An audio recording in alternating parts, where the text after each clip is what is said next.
नमस्कार, स्वागत है आप सभी का। समीक्षा अधिकारी, सहायक समीक्षा अधिकारी में हम लोग मॉक टेस्ट कर रहे थे जो प्रीवियस ईयर क्वेश्चंस हैं सामान्य हिंदी के।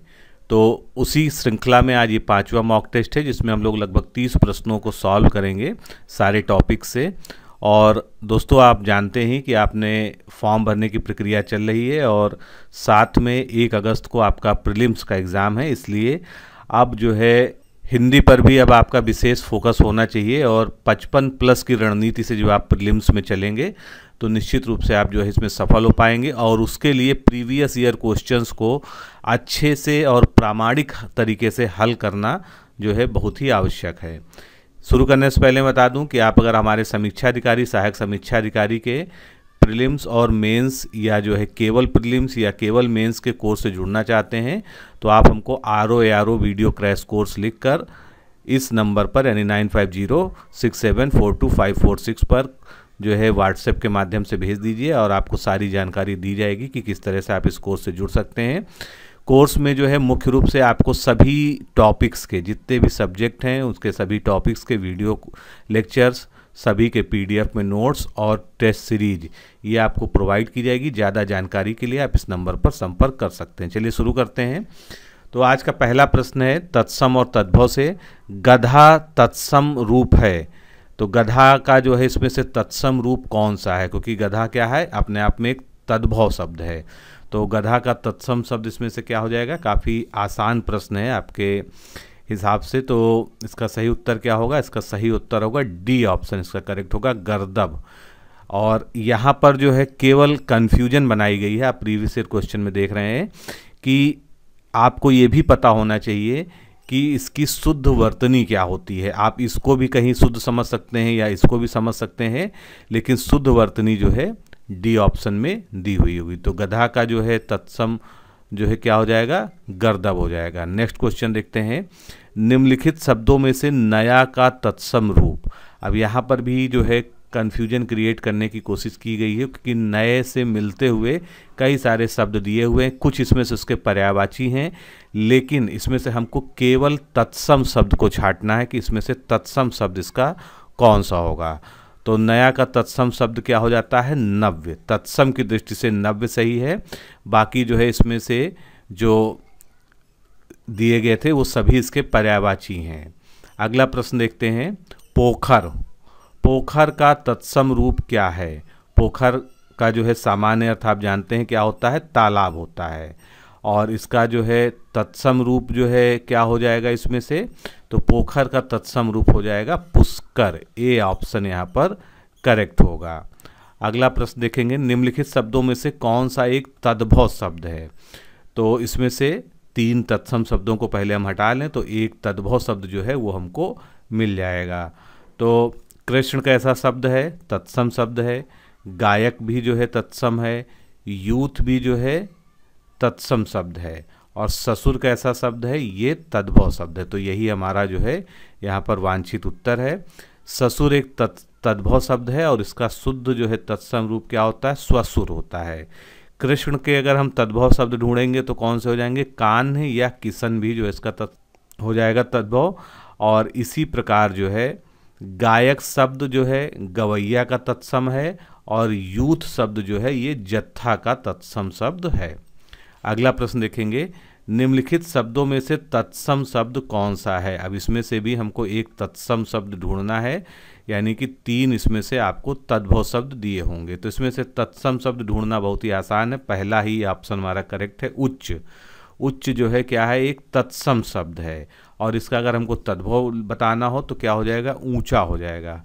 बाकी विकल्पों पे विचार करते हैं, अकाज। अकाज शब्द का जो है तत्सम क्या हो जाएगा, अकार्य हो जाएगा। अनि का जो है क्या हो जाएगा, अड़ी हो जाएगा। और सिख का क्या हो जाएगा, सिख हो जाएगा। नेक्स्ट क्वेश्चन देखते हैं, अश्व का पर्यायवाची शब्द इसमें से कौन सा है। तो अश्व का सामान्य अर्थ आप जानते हैं कि घोड़ा होता है। घोड़े का पर्यायवाची इसमें से जो है हमको देखना है कि कौन सा है। तो घोड़े का पर्यायवाची कौन सा होगा, इसमें से तुरंग, कुरंग, भृंग और मतंग में से आपको चुनना है। तो इसका सही उत्तर क्या होगा, तुरंग। ए ऑप्शन यहाँ पर आपका करेक्ट होगा, जो कि अश्व का पर्यायवाची शब्द है। इसके अलावा जो है शार्दुल शब्द एक होता है, ये घोड़े का नहीं, किसका पर्यायवाची होता है, सिंह का होता है। घोड़े के अन्य पर्यायवाची कौन से होते हैं, बाज, तुरंग, हय, घोटक, अश्व, रविसुत इत्यादि जो है घोड़े के पर्यायवाची शब्द हैं। अगला प्रश्न, कमल शब्द का पर्यायवाची होगा, इसमें से कमल का एक पर्यायवाची शब्द हमको ढूंढना है। तो चारों ऑप्शंस में से कंदर्प, अनंग, धनेश और इंदिवर, तो इनमें से जो है कमल का पर्यायवाची शब्द कौन सा होगा, इंदिवर। इंदिवर को विशेष रूप से श्वेत कमल भी कहते हैं, जो सफ़ेद रंग का होता है। तो इंदिवर जो है कमल का पर्यायवाची है, जबकि कंदर्प किसका पर्यायवाची है, कंदर्प और अनंग ये दोनों ही कामदेव के पर्यायवाची हैं। और धनेश जो है किसका है, कुबेर का, क्योंकि धनेश का क्या होता है, धन के ईश्वर, यानी जो धन के ईश हैं, धन के ईश्वर हैं, वो क्या है, धनेश हैं। तो ये कुबेर का पर्यायवाची हो गया।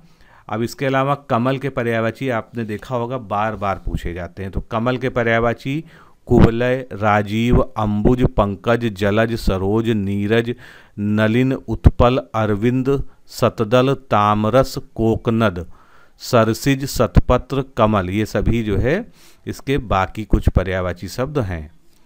चलिए अगला प्रश्न देखते हैं। निम्नलिखित पर्यायवाची शब्दों में से जो शब्द मोर का पर्यायवाची नहीं है, ध्यान दीजिएगा, प्रश्न में हमेशा नहीं शब्द को जो है जरूर अंडरलाइन कर लिया करिए जब पढ़ा करिए। तो इसमें से मोर का पर्यायवाची नहीं है वो हमको बताना है। तो इसमें से मोर के पर्यायवाची कौन कौन से हो जाएंगे, केक, सिखी और सिखंडी, ये सभी मोर के हैं। कीस शब्द जो है मोर का पर्यायवाची नहीं है। कीस किसका होता है, बंदर या वानर का पर्यायवाची होता है। तो मोर के अन्य पर्यायवाची शब्द कौन से हो जाएंगे, ध्वजी, सिखी, केकी, नीलकंठ, कलापी, सारंग, शिवसुतवाहन और मयूर। चलिए अगले प्रश्न पर बढ़ते हैं। निम्नलिखित में से आकाश का पर्यायवाची नहीं है, निगेटिव क्वेश्चन है ये। इसमें से हमको आकाश का पर्यायवाची जो नहीं है उसको छांटना है, यानी निश्चित रूप से 3 जो है इसमें शब्द जो है आकाश के पर्यायवाची दिए हुए हैं। तो इसमें से आकाश का पर्यायवाची कौन सा नहीं है, विप्र, डी ऑप्शन यहाँ पर करेक्ट होगा। विप्र किसका पर्यायवाची होता है, विप्र जो है ब्राह्मण का पर्यायवाची शब्द होता है। आकाश के अन्य पर्यायवाची कौन, नभ, अभ्र, दिव, व्योम, अनंत, शून्य, गगन, अंतरिक्ष, ध्रुव, तारापथ, अंबर, खगोल, फलक, ये सभी आकाश के कुछ अन्य पर्यायवाची शब्द हैं। चलिए अगला प्रश्न देखते हैं। कौन सा शब्द पृथ्वी का पर्यायवाची है, इसमें से हमको पृथ्वी का एक पर्यायवाची शब्द जो है वो बताना है। तो पृथ्वी का पर्यायवाची शब्द इसमें से कौन सा हो जाएगा, मही, सी ऑप्शन हमारा यहाँ पर करेक्ट हो जाएगा। तो पृथ्वी के पर्यायवाची शब्द जो है धरणी, वसुधा, धरती, अवनी, मेदनी, अचला, धरा, इला, उर्वी, भूमि, मही, भू, वसुंधरा, ये सभी जो है पृथ्वी के जो है पर्यायवाची शब्द हैं। अहि किसका होता है, सांप का या सर्प का पर्यायवाची होता है। अवधि किसके लिए प्रयोग होता है, जो है अवधि जो है समुद्र का समानार्थी है। और अटवी जो है वन यानी जंगल का पर्यायवाची शब्द है। चलिए अगला प्रश्न देखेंगे। कौन सा वाक्य इनमें से शुद्ध है, तो चारों वाक्य को आप ध्यान से पढ़ेंगे।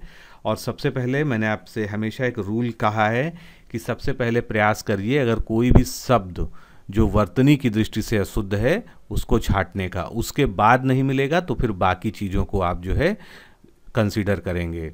तो इसमें से अगर आप देखेंगे तो वर्तनी की दृष्टि से कुछ भी शुद्ध अशुद्ध नहीं है, यानी वर्तनी ठीक है। अब आपको जो है बाकी अशुद्धियाँ निकालनी होगी। तो पहला हम वाक्य पढ़ते हैं, सुरेश को एक पाती लिखना है। तो यहाँ पर जो है गलत है। सुरेश ने एक पाती लिखना है, ये भी गलत है। सुरेश के लिए एक पत्र लिखनी है, ये भी गलत है।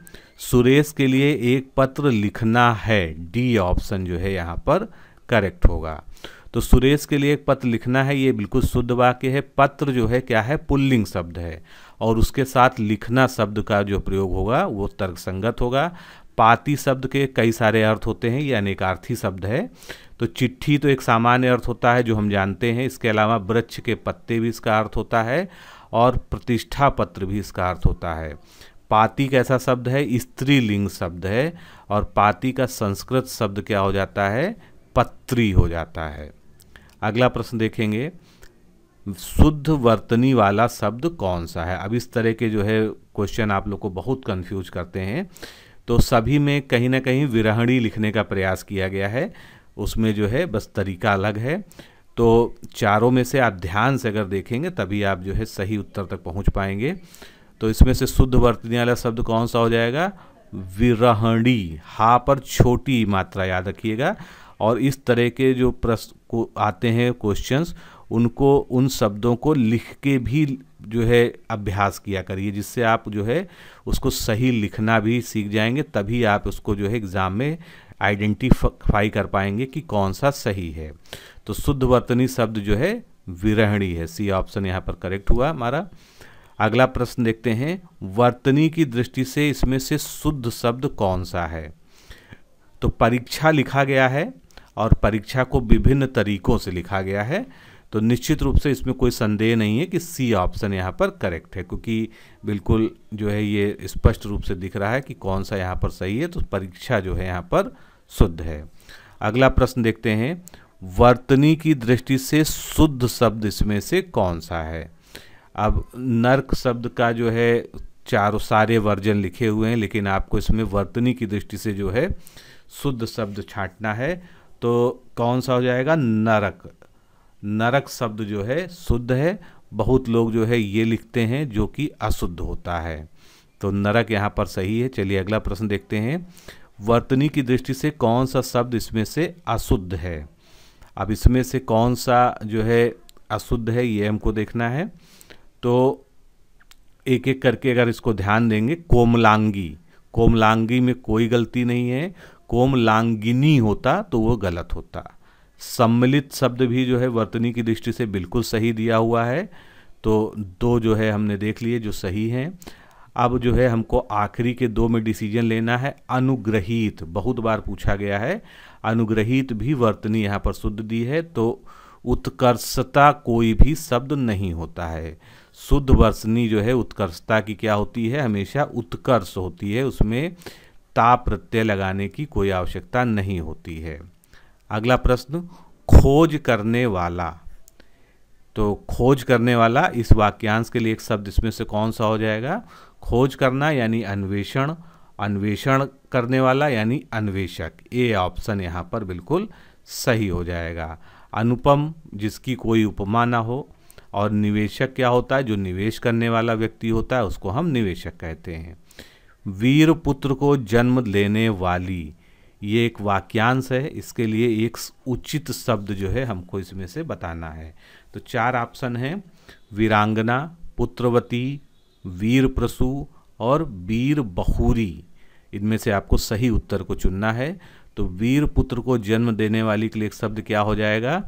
सी ऑप्शन सही होगा, वीर प्रसू। प्रसू का मतलब ही होता है जन्म, क्योंकि उसी से शब्द बना है प्रसूता, जिसने जन्म दिया हो, और वीर को जन्म देने वाली, तो वीर प्रसू हो गया। वीर स्त्री के लिए वीरांगना शब्द का प्रयोग किया जाता है। पुत्र को जो जन्म देने वाली स्त्री होती है उसके लिए पुत्रवती होता है। वीर बहू के लिए वीर बहुरी शब्द का यूज किया जाता है। जो पेट के बल चलता है, इस जो है शब्द समूह या वाक्यांश के लिए एक सही शब्द जो है हमको यहाँ पर चुनना है। तो जो पेट के बल चलता हो, नभचर, अगोचर, उदरचर या निरापद। तो यहाँ पर जो है इसमें हिंट क्या है? पेट। पेट का अगर आप जानते हैं कि पेट का जो है एक समानार्थी शब्द होता है उदर, तो आप सही उत्तर तक पहुंच जाएंगे। उदर के बल चलने वाला उदरचर, बी ऑप्शन यहाँ पर सही होगा। आकाश में जो विचरण करता है उसको नभचर कहेंगे। जो इंद्रियों के द्वारा न जाना सके, इंद्रियों को गो भी कहते हैं, तो इंद्रियों के द्वारा जो ना जाना जा सके उसे अगोचर कहते हैं।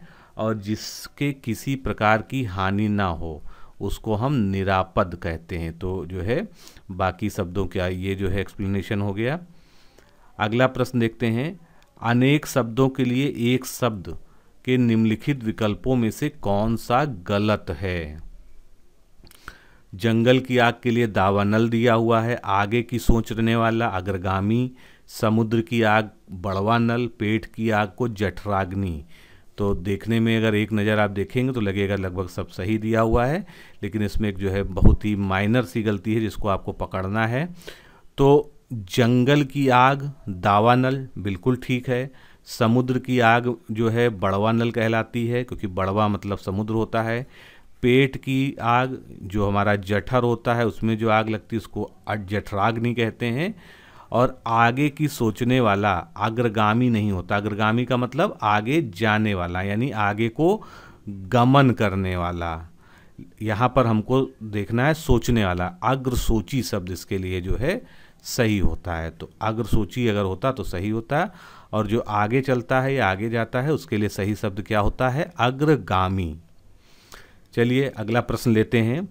जिसका कोई शत्रु नहीं जन्मा है, इस वाक्यांश के लिए एक सही शब्द क्या है? तो जिसका कोई शत्रु नहीं जन्मा है उसके लिए एक शब्द सही क्या हो जाएगा, अजात शत्रु, यानी जन्म से ही जिसका जो है कोई भी शत्रु ने अभी तक जन्म नहीं लिया है, तो उसके लिए एक शब्द हो जाएगा अजात शत्रु। सरल का विलोम क्या है? इससे सरल कोई भी प्रश्न नहीं हो सकता, तो सरल का विलोम कठिन होगा। बाकी जो है उसके आसपास भी कोई नहीं है, एक आसान शब्द दिया हुआ है, लेकिन यहाँ पर सरल का जो है कठिन होगा, और आसान जो है क्या है, आसान जो है सरल का क्या हो जाएगा, एक पर्यायवाची शब्द है। कभी कभी हम लोग जल्दी में जो है ऐसी गलतियाँ करते हैं, तो इसको ध्यान रखिएगा। तो सरल का विलोम कठिन या जटिल होगा, मल का विलोम निर्मल होगा, उचित का विलोम अनुचित होगा, आसान जो है सरल का पर्यायवाची शब्द है।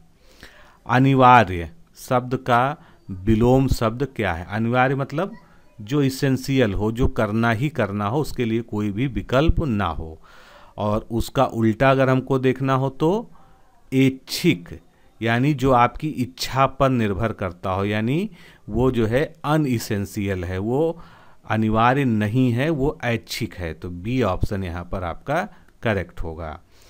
आवश्यक के लिए अनावश्यक जो है विलोम हो जाएगा। अगला प्रश्न देखते हैं। विलोम की दृष्टि से इसमें से एक शुद्ध युग्म है, यहाँ पर भी ध्यान शब्दों पर ध्यान दिया करिए प्रश्न में कि शुद्ध युग्म छांटना है या अशुद्ध युग्म छांटना है, यानी इसमें से एक ही जो है शुद्ध युग्म है विलोम शब्दों की दृष्टि से, वो कौन सा है? तो इसमें आप ध्यान से पढ़िए तो आपको जो है आपका सही उत्तर मिल जाएगा। विराग, चिराग,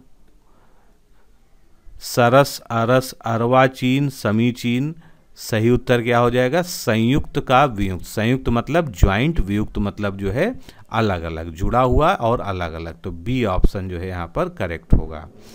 विराग का विलोम क्या होना चाहिए था, अनुराग होना चाहिए था। सरस का विलोम यानी जिसमें रस हो, और नीरस जिसमें रस ना हो। अर्वाचीन का विलोम जो है क्या होना चाहिए, प्राचीन, क्योंकि अर्वाचीन का अर्थ क्या होता है, नवीन या नया। अगला प्रश्न देखेंगे। आकाश शब्द का विलोम इसमें से कौन सा है? तो आकाश का जो है क्या कहलाता है, पाताल कहलाता है। सी ऑप्शन यहाँ पर करेक्ट होगा, क्योंकि हमेशा ध्यान दीजिएगा, कहीं कहीं आप ये भी सोच सकते हैं कि आकाश का धरती सही होना चाहिए, लेकिन हमेशा एक विलोम का नियम है कि जिस शैली में शब्द आपसे पूछा गया है उसी शैली में उसका आपको उत्तर देना होगा। तो आकाश का सही जो है विलोम क्या हो जाएगा, पाताल हो जाएगा। अगला प्रश्न।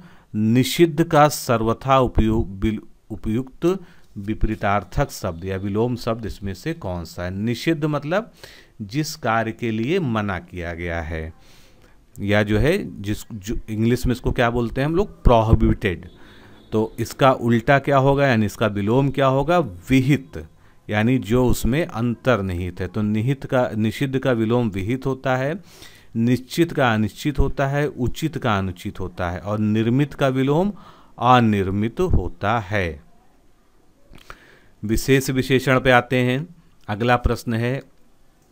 भले और महान लोग उचित और संयमित व्यवहार करते हैं। आजकल इस तरह के प्रश्न ज़्यादा पूछे जा रहे हैं, ध्यान रखिएगा।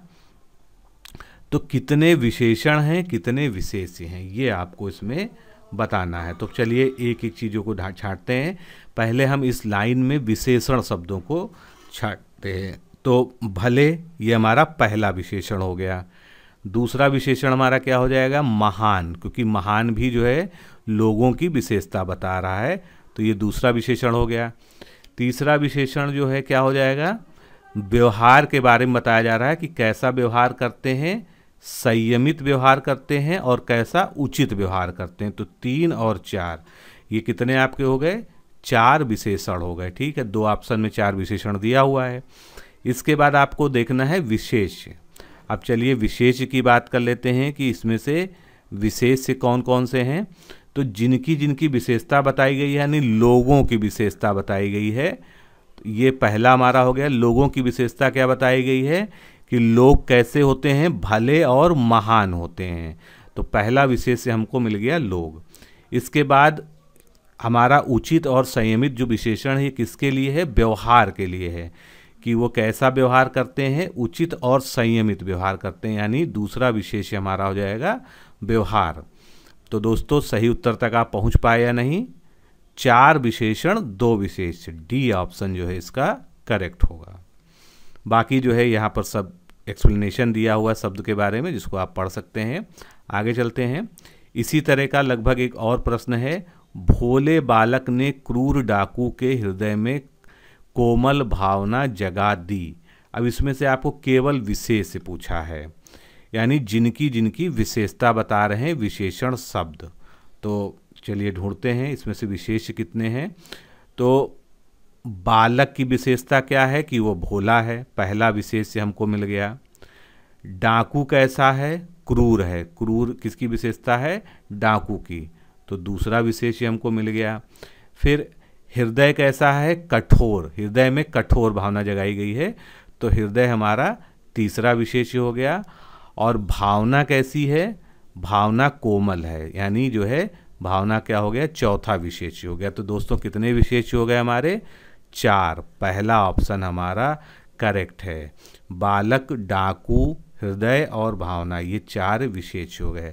अब यहीं पर मित्रों आपसे जो है विशेषण पूछा होता, चलिए वो भी उस दृष्टि से भी देख लेते।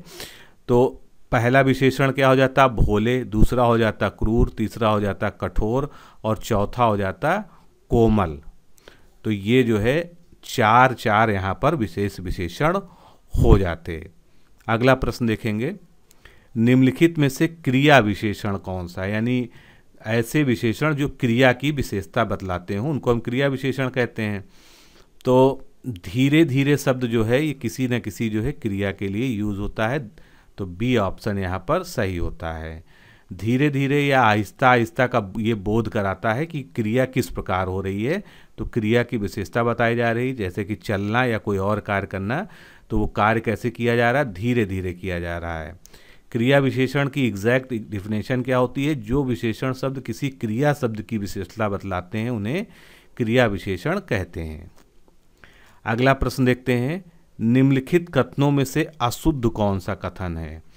तो चारों को आपको पढ़ना होगा। पहला हम पढ़ते हैं, इसमें से अशुद्ध कौन सा है? जो केवल सर्वनाम की विशेषता बताए उसे विशेषण कहते हैं। तो थोड़ा सा 1 मिनट के लिए रुक के और सर्वनाम की विशेषण की परिभाषा याद कीजिए कि विशेषण की परिभाषा क्या होती है। संज्ञा और सर्वनाम दोनों की विशेषता बताने वाले शब्दों को हम विशेषण कहते हैं। तो पहला ही हमको अपना उत्तर सही मिल गया। विशेषण सर्वनाम की ही नहीं संज्ञा की भी विशेषता बतलाते हैं। चलिए अगला प्रश्न देखते हैं। निम्नलिखित में से विशेषण पद कौन सा है? अब इसमें से एक विशेषण पद है, वो हमको छांटना है। और ये प्रश्न जो है काफ़ी अच्छा प्रश्न माना जा सकता है, क्योंकि थोड़ा सा अगर आपका शब्दकोश कमज़ोर है तो यहाँ पर आप जो है फंस सकते हैं। तो सही उत्तर आपका हो जाएगा आयत लोचना। आयत लोचना मतलब क्या होता है? कि कमल जैसे नयनों वाली, जैसे हम कमल नयनी कहते हैं, तो कमल जैसे नयनों वाली जो है स्त्री के लिए क्या शब्द यूज होता है? आयत लोचना। उपासना एक संस्कृत शब्द है जिसका विशेषण क्या हो जाएगा? उपासनीय, उपास या उपासित हो जाएगा। उद्गार क्या है? एक संस्कृत शब्द है जिसका मतलब होता है एकाएक मुंह से निकली हुई बात जो मन में हो। इसके विशेषण हो जाएंगे उद्गारी या उद्गारित। उद्गीत भी एक विशेषण शब्द हो जाएगा। आयत लोचना क्या है? आयतलोचना का अर्थ होता है कमल जैसे नैनों वाली, और ये क्या है, एक विशेषण शब्द है।